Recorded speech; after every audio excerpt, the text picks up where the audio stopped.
পরিবেশ একাডেমির তরফে নির্বাচন কমিশনে আসে এক প্রতিনিধি দল। মূল দাবি শান্তিপূর্ণ নির্বাচন, বেআইনি বাজি কারখানা তৈরি বন্ধ করে পরিবেশ বান্ধব নির্বাচন করা।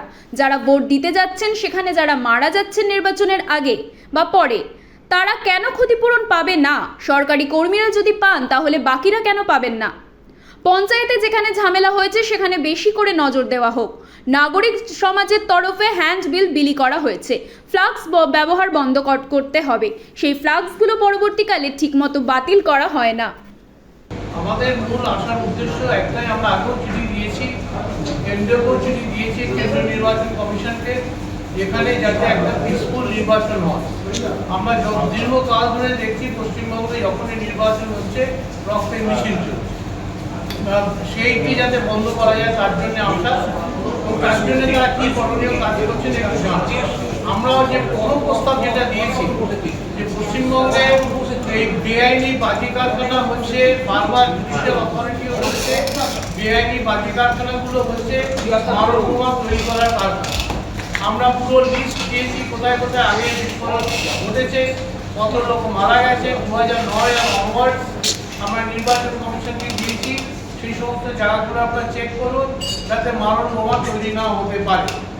নির্বাচন প্রসেসটা আরম্ভ হয়ে গেছে, এবং এখন সম্পূর্ণ দায়িত্ব নির্বাচন কমিশনের। এবং তাছাড়া যে পরিবেশ বান্ধব নির্বাচনের জন্য প্লাস্টিক, তারপরে বিভিন্ন রকম শব্দদূষণ সংক্রান্ত আইন যা কার্যকারী আছে সেটাকে করার জন্য।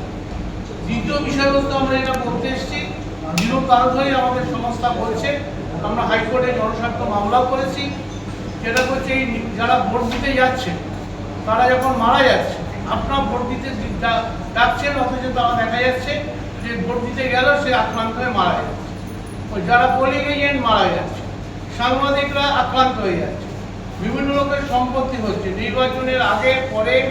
এই যে ঘটনাগুলো ঘটছে, এরা তো অ্যাকচুয়ালি নির্বাচন প্রসেসের জন্যই তারা শহীদ হয়ে গেল, তো তাদের কেন ক্ষতিপূরণ দেওয়া হবে না? তো এই ক্ষতিপূরণটা যারা সরকারি কর্মচারী তারা যদি ক্ষতিপূরণ পেতে পারে, আজকে সাংবাদিক বলুন, যে লোকরা ভোট দিতে যাচ্ছে তাদের ক্ষেত্রে ওই একই বিষয়বস্তু থাকা উচিত বলে আমরা মনে করি। আমরা জনস্বার্থ মামলা করেছি, আমরা এই ব্যাপারে নির্বাচন কমিশনকেও জানিয়েছি।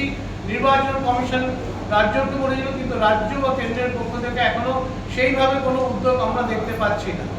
এই দ্বিতীয় বিষয় এবং সর্বশেষ বিষয় যেটা আমরা বারবার ওনাকে বলার চেষ্টা করছি এবং আজও সেটা বলছি আমরা, যে যে সমস্ত জায়গাতে অতীতে পঞ্চায়েত নির্বাচনের গণ্ডগোল হয়েছে সেই জায়গাগুলোকে আপনারা নিয়ন্ত্রণ করুন, সেখানে বিশেষ করে ফোর্স পাঠান, এবং যাতে সেখানে সম্পূর্ণভাবে একটা পরিবেশ বান্ধব নির্বাচন হয়।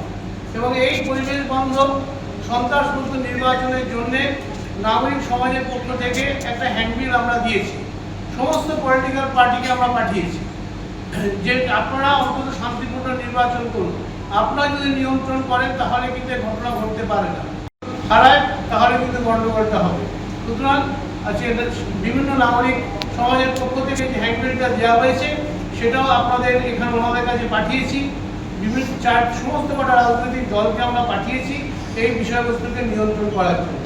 এটাই আমাদের বক্তব্য, এবং আশা করি নির্বাচন, কেন্দ্রীয় নির্বাচন কমিশন এবং তার যে প্রতিনিধি চিফ ইলেকট্রাল অফিসার এই আইনগুলো কার্যকারী করবেন এবং মানুষকে সুস্থ পরিবেশে নির্বাচনটা হতে দেবে।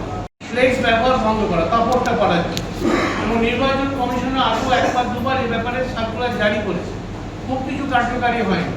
তারপরেও একটা নির্বাচনের পরেও এই যে ফ্লেক্সগুলো তাড়ানো হয় সেগুলো কালেকশন করে মিউনিসিপ্যালিটির দায়িত্ব, লোকাল অথরিটির দায়িত্ব থাকে, দূষণ নিয়ন্ত্রণ করার দায়িত্ব থাকে, এইগুলো রিসাইক্লেশনে পাঠান, প্লাস্টিক ওয়েস্টটাকে পাঠান।